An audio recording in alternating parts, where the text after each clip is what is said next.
नमस्कार दोस्तों, मैं हूं आपका दोस्त doctor Dharmendra Jaitley, managing director hard and shine chemicals private limited. दोस्तों, आज आपके सामने मैं एक बहुत ही महत्वपूर्ण वीडियो लेके आया हूं। आप YouTube पे बहुत सारे वीडियो देखोगे कि फ्लाई एश ब्रिक को बहुत अच्छा कैसे बनाएं, फ्लाई एश ब्रिक की क्वालिटी को कैसे इंक्रीज करें, ये केमिकल डालो, वो हार्डवेयर डालो। आज मैं आपके सामने कॉस्ट कैलकुलेशन को लेके आया हूं। कॉस्ट कैलकुलेशन लाना इसलिए जरूरी समझा कि ब्रिक का धंधा बहुत थिन मार्जिन का काम है। मतलब 25 पैसे 50 पैसे पर ब्रिक के ऊपर में बिजनेस होता है, क्योंकि ये वॉल्यूम का काम है और उतने में अपने को क्वालिटी मेंटेन करनी है और प्राइस का कंपटीशन बहुत है। तो जब तक हम लोगों को अपने प्रोडक्ट की कैलकुलेशन और एक सर्टेन स्ट्रेंथ का ब्रिक बनाने के लिए क्या उसकी रेसिपी होती है, कितना सीमेंट डालते हैं तो कितनी स्ट्रेंथ आती है, तो ये जब तक हमको नहीं पता होगा तब तक हम लोग जो है एक pin to pin cost calculation नहीं कर सकते हैं। तो पहले समझना pin to pin cost calculation कैसे करना है।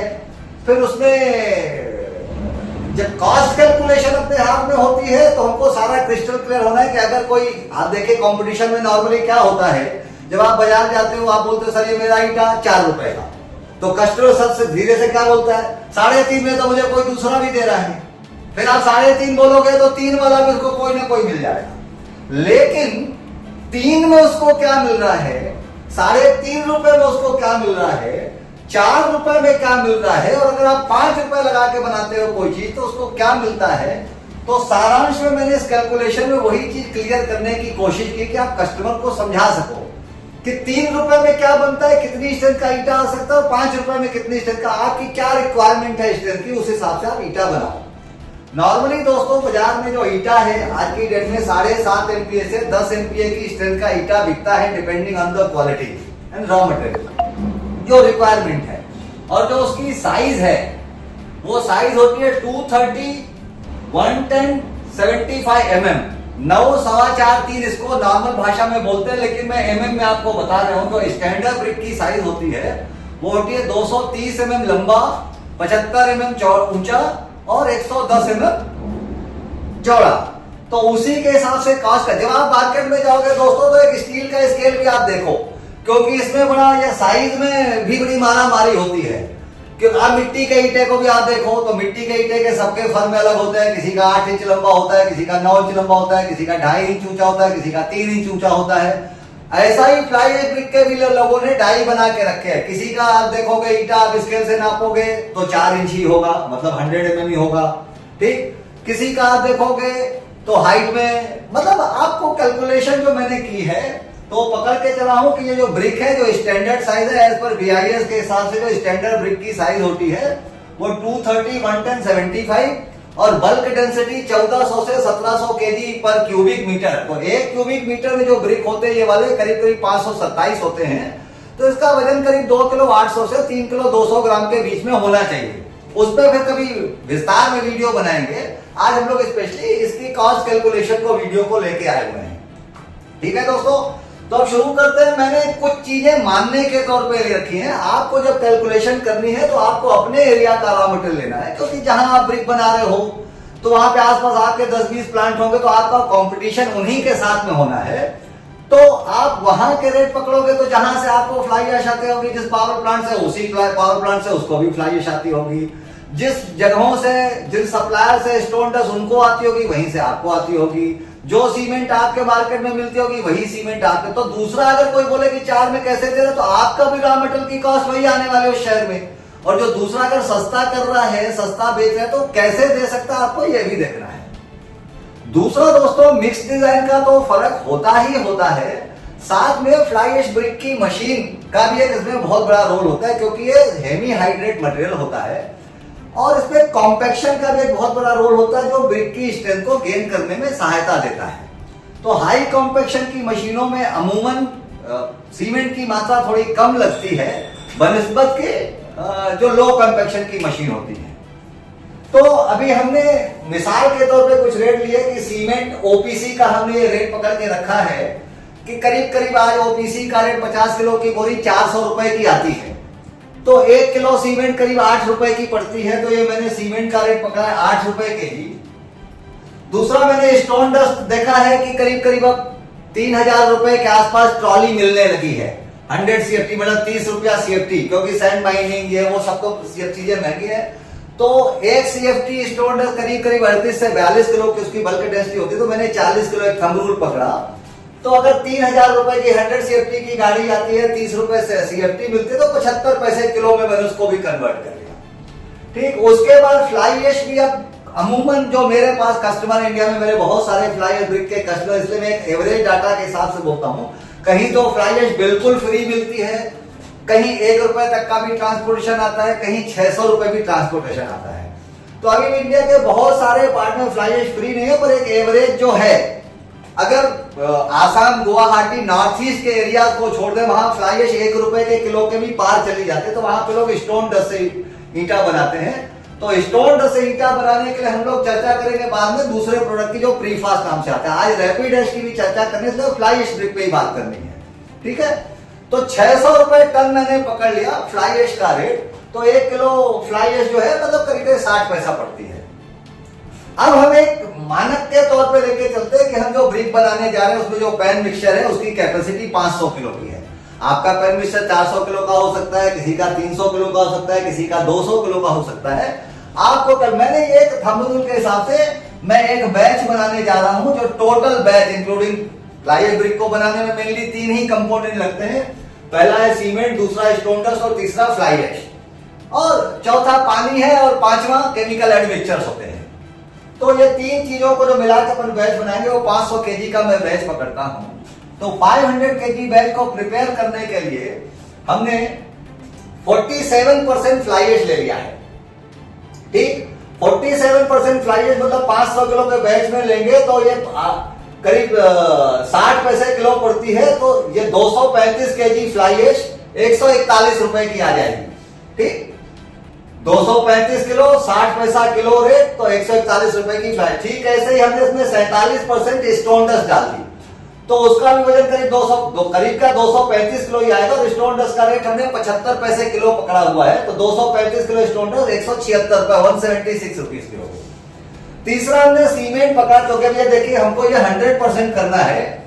तो 100% करने के लिए 47% हमने फ्लाई ऐश डाल दी, 47% हमने स्टोन डस्ट डाल दी। अब बचा 6%, तो वो हमने सीमेंट डाल दी, ओपीसी। यहाँ पे मैंने ओपीसी पकड़ा है। और फ्लाई ऐश ब्रिक प्लांट वालों को ओपीसी लेना ही ज्यादा अच्छा है, क्योंकि जो पीपीसी सीमेंट होता है उसमें ऑलरेडी 35% तो फ्लाई ऐश ही होती है।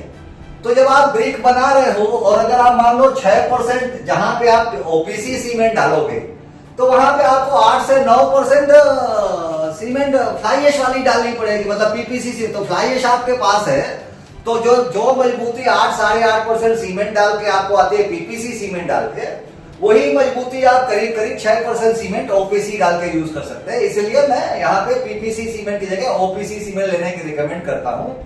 पर साथ ही दोस्तों, ओपीसी सीमेंट की ट्रेड बल्क में की जाती है, और ये ट्रक का ट्रक आते। तो बारिश में आपका हफ्ते 15 दिन का जितना कंजम्पशन है उतनी ही सीमेंट ले, ज्यादा 1 महीने के लिए उसका रख रखाव अच्छे से करें, दीवार से सटा कर रखे, टारपोल से कवर कर रखे, मॉइस्चर से बचा के रखें, तब उसकी शेल्फ लाइफ अच्छी होती है। तो ये 6% सीमेंट ली हमने, तो 6% सीमेंट मतलब 30 केजी सीमेंट हो गई। तो ये हो गई 240 रुपए की, 8 त्रिक 24, 240 रुपए। अब देखिए तो टोटल यहाँ पे ये 100% भी हो गया, 47.6 ये तीनों कंपोनेंट हो गए, ये इनकी वैल्यू भी आ गई, और ये इनका वजन आ गया। वजन हो गया 500 केजी, और इसका जो वैल्यू हो गया 557 रुपए हो गया। अब दोस्तों, जब अपन इस कंपोजिशन में ब्रिक बनाएंगे, तो एक ब्रिक का वेट करीब करीब आएगा 3 किलो। आपका 3 किलो 100 ग्राम भी आ सकता है, 2 किलो 900 ग्राम भी आ सकता है। तो मैं एक एजम्पशन 3 किलो लेता हूं, क्योंकि मैं अपने तजुर्बे से कहता हूं कि इस कंपोजिशन में 3 किलो के आसपास ही ब्रिक आता है। तो अगर मान लीजिए दोस्तों ने 500 केजी टोटल इनपुट मटेरियल डाला, और 3 किलो की एक ब्रिक है, तो एक 500 किलो के बैच में जो हमारा जो ब्रिक निकलेगा वो कितना निकलेगा? 166 नंबर्स। ठीक, अब 166 नंबर्स हमने ब्रिक बनाया इस रेशियो से, जिसपे हमने खर्चा किया 557 रुपए। तो वैल्यू हो गई 557 रुपए, और कितने नग बनाए? 166 नग बनाए। तो आपकी एक ब्रिक की कॉस्ट आई 3.35 रुपए। ये किसी की 3.5 भी हो सकते हैं, किसी की 3.25 भी हो सकते हैं, जिसको फ्लाई एश ब्रिक बिल्कुल फ्री आता है उसकी 2.5 रुपए भी हो सकती है। इसलिए मैं फिर आपको कहता हूं कि ये कैलकुलेशन आपको मदद करेगी आपको अपनी कैलकुलेशन निकालने के लिए। आप अपने एरिया का रेट डाल के वैल्यूज के साथ आप रिप्लेस करके आप अपने एरिया का ब्रिक निकाल देते हो। अब दोस्तों एक प्रश्न आता है कि ये जो मैंने कंपोजिशन लिया है इसमें ब्रिक की स्ट्रेंथ कितनी आएगी। तो दोस्तों देखो, ब्रिक की स्ट्रेंथ एक प्रकार से ब्रिक भी एक कंक्रीट का प्रोडक्ट है जिसमें हमने फ्लाई ऐश मिलाई हुई है। तो कंक्रीट के स्टैंडर्ड्स बोलते हैं, आप थोड़ा सा समझोगे तो आपको भविष्य में बहुत मदद करने वाला है। एक रेशियो होता है 1:5:10। अगर आप इसको देखो 50 किलो से आप इसको कैलकुलेट करो तो 50 किलो सीमेंट, ये रेशियो होता है M5 ग्रेड की कंक्रीट का। ठीक, मतलब अगर इस रेशियो में कोई कंक्रीट या कोई कंक्रीट का प्रोडक्ट बनाया जाता है तो उसकी स्ट्रेंथ 28 दिन में प्रॉपर क्यूरिंग करने के बाद में 5 MPa के आसपास आती है। 5 MPa भी पूरी नहीं होती, 99% ही 28 दिन में मिल पाती है, तो 5 MPa भी पकड़ लेते हैं। तो इसमें आप देखिए, अगर ये रेशियो को फॉलो करना पड़ेगा तो 50 किलो सीमेंट प्लस 250 kg 5 गुना स्टोन डस्ट और प्लस 500 kg मोटा मोटी हो गया फिर। तो टोटल जो मैं आपको समझाने की कोशिश कर रहा हूं कि ये दोनों मेटल को मिलाइए तो 750 kg होता है और इसके साथ में जो बाइंडर है वो 50 किलो है, तो टोटल आपका 800 kg का बैच बनता है।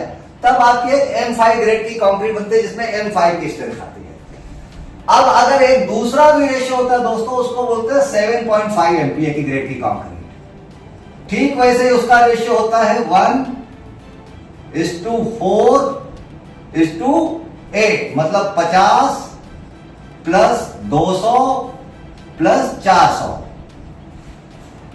ठीक, मतलब टोटली कितना किलो हो गया? 50, 250 और 2 650 kg। 650, मतलब इसमें भी अगर आप देखो तो 650 kg माल के पीछे, मतलब 600 kg तो फिलर मटेरियल है और 50 kg अपना सीमेंट है। तो अगर आप दोस्तों परसेंटेज निकालोगे कि अपन ने अगर 800 किलो टोटल माल बनाया और 50 किलो सीमेंट डाली, तो 50 डिवाइडेड बाई 800 इंटू 100, तो कितना परसेंट होता है? 800 किलो टोटल मटेरियल में अगर आप 50 किलो सीमेंट डालते हैं तो कितना परसेंट आता है दिनेश जी? ये आता है करीब करीब 6.25%। ये मैंने परसेंटेज आपको क्यों बताने की कोशिश की, क्योंकि मैंने ये जो ग्रेड ऑफ कंक्रीट यहां पे लिया है, ये कहीं ना कहीं आप देखोगे 6% से मिलता जुलता है। जो आपको ये स्ट्रेंथ देता है 6% सीमेंट डाल, जब आप 6% सीमेंट डालते हो तो ये M5 ग्रेड की ही कंक्रीट के बराबर होता है। ठीक ऐसे ही जब आप सीमेंट डालते हो, कितनी टोटल 650 किलो आप मटेरियल लेते हो और उसमें 50 किलो सीमेंट डालते हो, तो 50 डिवाइडेड बाई 650 इंटू 100, तो ये परसेंटेज करीब करीब होता है 7.5 से 8% होना चाहिए।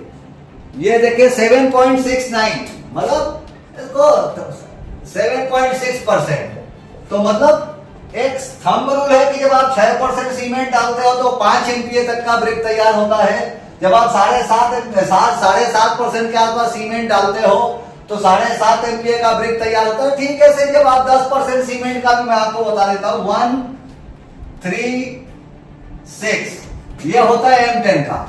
अब आप यहां भी देखो 6 3 9, मतलब 50 किलो प्लस 450 किलो, 50 किलो ये हो गया, 150 किलो है, 300 किलो ये हो गया, तो टोटल तो 500। तो 50 किलो सीमेंट 500 किलो के बैग में डालते हो तो सिंपल 10% सीमेंट डालते हो तो 10 MPa की ग्रेड की। तो आप यहां भी अगर 10% सीमेंट डालोगे OPC, तब जाके आपको 10 MPa का ब्रिक बनता है। तो आपके मार्केट में जो लोग आपसे कॉम्पिटिट कर रहे हैं या आप जो ब्रिक बना रहे हो, तकरीबन क्या स्ट्रेंथ का ब्रिक बना रहे हो, ये सीमेंट के परसेंटेज से बहुत कुछ आपको क्रिस्टल क्लियर हो जाएगा। तो ये थी। तो अब दोस्तों कुछ लोग बोलेंगे अभी इसमें आपने बिजली का नहीं जोड़ा, अभी आपने इसमें लेबर का नहीं जोड़ा, अभी आपने इसमें डेप्रिसिएशन नहीं जोड़ा। तो दोस्तों ये मैंने रॉ मटेरियल की कॉस्ट कैलकुलेशन के हिसाब से वीडियो बनाया है, क्योंकि लेबर, इलेक्ट्रिसिटी, ये सारा वेरिएबल खर्चे में आता है। उसको भी आपको निकालना है कि आप महीने में कितनी ब्रिक बनाते हो और आपका total electricity expense, labour expense, manager expense कितना आता है, उसको ये हमेशा बदलता रहेगा। तो वो आपको हर महीने अपने एक एक्सेल में कैलकुलेट करने के आज आपने जो ब्रिक बनाया और महीने भर कितनी बने। एक तो होती है कॉस्ट टुडे और एक कॉस्ट टिल डेट। किसी दिन आप ब्रिक बनाते हो, आपकी कोई किसी की मशीन 20,000 बनाती है, किसी की 10,000 बनाती है, महीने के 300 दिन काम नहीं चलता। आप देखते हो इसमें फ्लाई एश ब्रिक की इंडस्ट्री में ब्रेकडाउन भी आते हैं, कभी लेबर नहीं आती, लेकिन आपके कुछ फिक्स खर्चे हमेशा रहते हैं। तो वो खर्चे आपको हमेशा निकालना, उसका कोई भी एक थंब रूल नहीं हो सकता। आपके बिजनेस चलाने के तरीके पे निर्भर करेगा आप कितना प्रोडक्शन निकाल के लेबर कॉस्ट को कितना लाते हो। सपोज आप रोज 10,000 ब्रिक बनाते हो, आपके पास उतनी लेबर आज अचानक से प्लांट में ब्रेक डाउन हो गया, आपका आधे दिन के बाद कम बंद हो गया, तो जो ब्रिक आपकी 50 पैसे लेबर कॉस्ट में आती थी वो आज 1 रुपए की हो गई। कल फिर आप इसको चेस करने के लिए 10,000 की जगह 12,000 बनाओगे, 2-3 दिन तक प्रोडक्शन खींचोगे, तो आप उसको, तो आपको रोज इसको माइन्यूट कैलकुलेशन करनी पड़ेगी। अब दोस्तों आपको लगता होगा कि मैंने अभी तक अपने ये रैपिडेस्ट प्रोडक्ट की तो चर्चा ही नहीं की। तो नॉर्मली आपको पता है जब मैं आप लोगों के साथ में वीडियो बनाता हूं तो मेरा पहला उद्देश्य होता है आपके साथ एक ट्रांसपेरेंट, क्रिस्टल क्लियर एक आपके साथ में थॉट शेयर करना, टेक्निकल शेयर करना। अब मैं आपको बताता हूं दोस्तों कि अगर आप 500 केजी का जो बैच है जिसमें आपने ये सीमेंट डाली है कितनी 240 रुपए की और 5 MPa का ईटा बनाते हो, ठीक। अगर आप इसको 7.5 MPa का ईटा बनाना है तो इसका सीधा सीधा तरीका है कि आपको यहाँ 7.5% सीमेंट डालनी पड़ेगी। तो अगर आप 7.5% सीमेंट डालोगे तो करीब करीब जो काम आपका 30 किलो सीमेंट में हो रहा है वो आपको करीब करीब 35 से 36 किलो सीमेंट आपको उतने में खर्च करनी पड़ेगी। तो 5 किलो सीमेंट जब आप एक्स्ट्रा डालोगे तब जाके हो सकता है आपको बचत हो, तब आपका ब्रिक अगर आपको बनाना है 7.5 MPa का ईटा तो 30 किलो सीमेंट में नहीं बनेगा। उसके लिए 2 तरीका है, या तो आप यहाँ पे 5 से 6 किलो सीमेंट, मैं 5 किलो ही पकड़ लेता हूं, तो 8 रुपए किलो की 1 किलो सीमेंट है तो आपको सीमेंट 40 रुपए की बढ़ानी पड़ेगी। दूसरा तरीका है दोस्तों कि अगर आप 40 रुपए की सीमेंट न डाल के सिर्फ 100 ग्राम मेरा रैपिडेस्ट का पाउडर डाल दे तो सारा किराया भाड़ा टैक्स जीएसटी मिला के करीब करीब 150 रुपए किलो पड़ता है। 100 ग्राम केमिकल 100 ग्राम पानी तो 200 ml हो जाता है, तो पैसा तो 100 ग्राम केमिकल का होता है, तो 150 रुपए किलो से भी आप पकड़ो तो आप 15 रुपए खर्च करते हो और आप 40 रुपए की सीमेंट को रिप्लेस कर देते हो, तो आपका 25 रुपए हर बैच में बचता है। मतलब करीब करीब हर बोरी के पीछे आप 25 रुपए, 15 रुपए, 20 रुपए एक बोरी सीमेंट के पीछे आपका, कोई आपको 3 रुपए बोरी सस्ती देता है सीमेंट की तो आप खरीद लेते हो। यहाँ पे तो आपको बोरी के पीछे करीब करीब 2 बोरी में भी इसको डिवाइड कर दो, आप 30 किलो डाल दो तो भी 15 रुपए आपको एक बोरी के ऊपर इसकी सेविंग होने लगी। अब दोस्तों सबसे बड़ी चीज आप ये देखो, आप कुछ भी कम मत करो, आप ये भी कर रहे हो, सीमेंट भी नहीं कम कर रहे हो, क्योंकि आपको आप इसी में ही डाल रहे हो। 15 रुपए खर्च करके आप कितने ब्रिक बनाते हो? 166 ब्रिक बनाते हो। तो 15 डिवाइडेड बाई 166 करीब करीब 9 पैसे का खर्च आता है दोस्तों, मतलब लेस देन 10 पैसा। आप 15 रुपए का केमिकल जो फ्लाई एश ब्रिक बनाने के दौरान यूज करते हो 500 केजी के बैच में, तो आपका खर्चा 10 पैसे से भी कम आता है। लेकिन आपका ये जो 25 रुपए सेव होने लग गया, तो अगर इसका केमिकल का भी खर्चा निकाल दिया तो भी आपकी 25 रुपए की सेविंग होती है। तो 25 डिवाइडेड बाई 166 करो आप, तो आपकी प्रोडक्शन कॉस्ट केमिकल के खर्चे को निकालने के बाद भी एक ब्रिक के पीछे आपका कितना पैसा बचता है? 15 पैसे। मतलब 15 टोटल 25 पैसा बचता है मेरा केमिकल यूज करने के बाद में। 10 पैसे 9 पैसे आप केमिकल में खर्च कर देते हो और उसके बाद भी 15 पैसा आपका बचता है। अब कोई आदमी नॉर्मली एक एवरेज 10,000 का प्रोडक्शन करता है और 15 पैसे ब्रिक में बनाता है, तो 1500 रुपए रोज के बनाता है, और महीने में 20 दिन भी काम करता है तो 30,000 रुपए बचते हैं।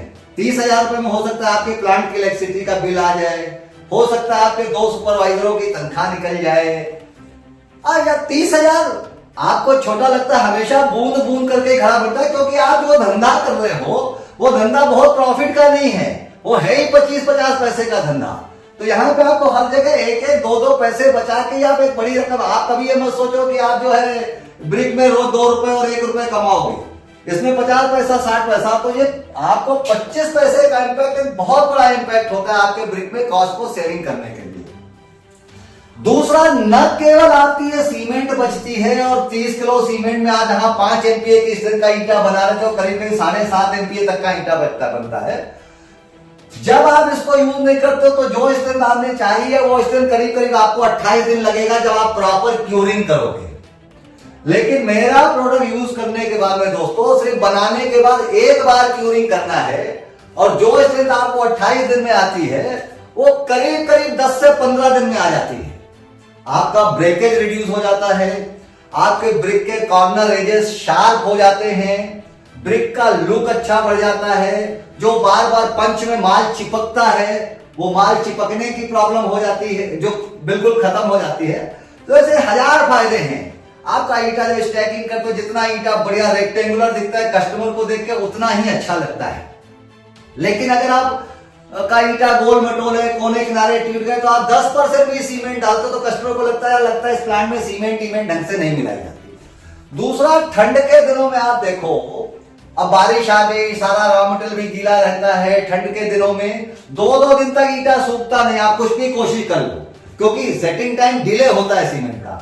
इसको डालने के बाद में जितनी मजबूती आपको 48 घंटे में मिलती है, उतनी मजबूती आपको 24 घंटे में इसके डालने से स्ट्रेंथ आ जाता है। तो 24 घंटे बाद जब आपका माल जल्दी बनता है तो आपके पैलेट से आप माल जल्दी शिफ्ट कर सकते हो, क्योंकि पैलेट एक लिमिटेड मात्रा में होते हैं, तो फिर उन्हीं पैलेट में आप बाकी ब्रिक प्रोड्यूस कर सकते हो। आपका यार्ड खाली रहेगा, दूसरे दिन का आपका प्रोडक्शन हैम्पर नहीं करेगा। ऐसे 1000 फायदे होते हैं। प्लस इस तरीके के ईंटे एक आपको देखने मिलेगा कि क्वालिटी प्रोडक्ट है। तो दोस्तों ये थी एक आज फ्लाई एश ब्रिक की कैलकुलेशन के बारे में। दोस्तों मार्केट में एक केमिकल बिकता है, आपने देखा होगा 30 रुपए 40 रुपए किलो का भी 5000 का ड्रम मिलता है, या 6000 का भी ड्रम मिलता है। तो आपको क्या लगता है कि 5000 और 6000 का ड्रम मुझे बनाना नहीं आता है क्या? आपको चाहिए तो मैं भी बना के दे सकता हूं। मैं मैन्युफैक्चरर हूं, मैं कहीं से प्रोडक्ट को खरीद के आपको प्रोडक्ट नहीं बेचता हूं।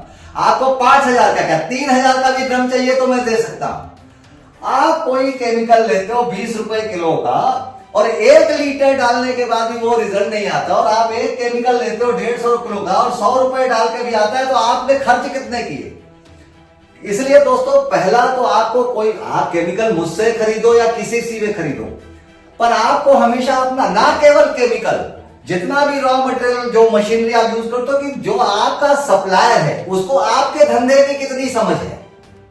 क्योंकि मुझे केमिकल की समझ तो होनी ही चाहिए कि मैं आपको क्या दे रहा हूं, साथ में जो मेरा यूज करने वाला आदमी है उसके धंधे की भी समझ होनी चाहिए कि उसको कौन सा केमिकल, आप कितना आपकी प्रॉफिटेबिलिटी कितनी आती है, आप माल को कैसे बनाते हो, किस तरीके का रॉ मटेरियल होता है, उसी हिसाब से हम लोग केमिकल फॉर्मुलेशन के हिसाब से तैयार करते हैं। कि मुझे पहला उद्देश्य होता है कि मेरा प्रोडक्ट आपकी कुछ बचत करके जाए। आप हमेशा भूल जाओ कि वो 150 रुपए किलो है कि 3000 रुपए किलो है। आप कोई ईंटा 4 रुपए में बनाते थे, तो मेरा प्रोडक्ट यूज करके वो 3 रुपए 75 पैसे में बनता है कि नहीं बनता है? हम कोई भी चीज बनाते हैं तो हमारी प्रोडक्शन कॉस्ट निकालते हैं, उसमें सीमेंट कितना डाला, सैंड कितना डाला, गिट्टी कितनी डाली, फाइनल प्रोडक्ट की जो कॉस्ट है, आप ये भूल जाओ कि उसमें कौन सी चीज कितने रुपए किलो आती है, उसका डोज कितना आता है, वो कितनी क्वांटिटी में डलता है, उसको डाल के आपके प्रोडक्ट में कुछ फायदा हो रहा है कि नहीं हो रहा है, कि सिर्फ मन की तसल्ली है कि 200 ग्राम डाल दिया है। तो पहला तो हम लोग से प्रोडक्ट लेने का जो फायदा है कि हमें आपके प्रोडक्ट को फ्लाई एश ब्रिक बनाने की पूरी समझ है। हम आपको गाइड कर सकते हैं हो सकता है कुछ चीजें आपको ना पता हो, लेकिन मैं दिन में 100 फ्लाई ऐश ब्रिक वालों से मिलता हूँ। 100 तरीके की रेसिपी है, 100 तरीके के रॉ मटेरियल्स हैं। कोई चूने से बना रहा है, जिप्सम से बना रहा है, कोई सीमेंट से बना रहा है, किसी का फ्लाई ऐश है। लोगों को जानकारी नहीं होती कि सीमेंट की शेल्फ लाइफ कितनी होती है। कई बार वो 2-2 महीने तक के लिए सीमेंट इकट्ठा कर लेते हैं, फिर वो पता चला 50 किलो सीमेंट भी डाले तो स्ट्रेंथ नहीं आती। तो आप ऐसे लोगों से जुड़े जो आपको मार्गदर्शन दे सके। मैं अपने कस्टमर्स को हमेशा ये ध्यान में रखता हूं कि जो प्रोडक्ट मेरा यूज कर रहे हैं उससे जानने की कोशिश करता हूं कि आप कर क्या रहे हो। तो पहले तो आप जो कर रहे हो वो मुझे समझना जरूर, मुझे समझना है आपकी प्रॉब्लम को। तो दोस्तों, 9 पैसे लगा के 25 पैसे बचते हैं, इतने सारे फायदे होते हैं। तो मुझे उम्मीद है ये वीडियो आज आप लोगों को अच्छी लगी होगी। अगर आप लोगों के कुछ कमेंट्स हैं तो मुझे बताएं। उसके बाद मैं जल्दी एक वीडियो लेके आऊंगा कि कुछ नॉर्थ ईस्ट के एरिया में जहां फ्लाई ऐश बहुत महंगी है और वहां पे लोग सीमेंट सैंड और ये स्टोन डस्ट मिला के ही ब्रिक बनाते हैं, वहां फ्लाई ऐश नहीं मिलती है। वहां का ब्रिक थोड़ा वजनी होता है, तो उनको कैसे बनाना है उसके लिए मैं आपको गाइड करूंगा। इसके अलावा रोज कुछ ना कुछ लेकर आएंगे। आप लोगों का प्यार और स्नेह यूं ही बना रहे। कमेंट करके जरूर बताइएगा अगर मेरा प्रयास आप लोगों को सफल लगा हो तो कमेंट करके जरूर बताइएगा और कुछ लोगों तक ये वीडियो जरूर फॉरवर्ड करेगा। धन्यवाद, आपका दिन शुभ हो।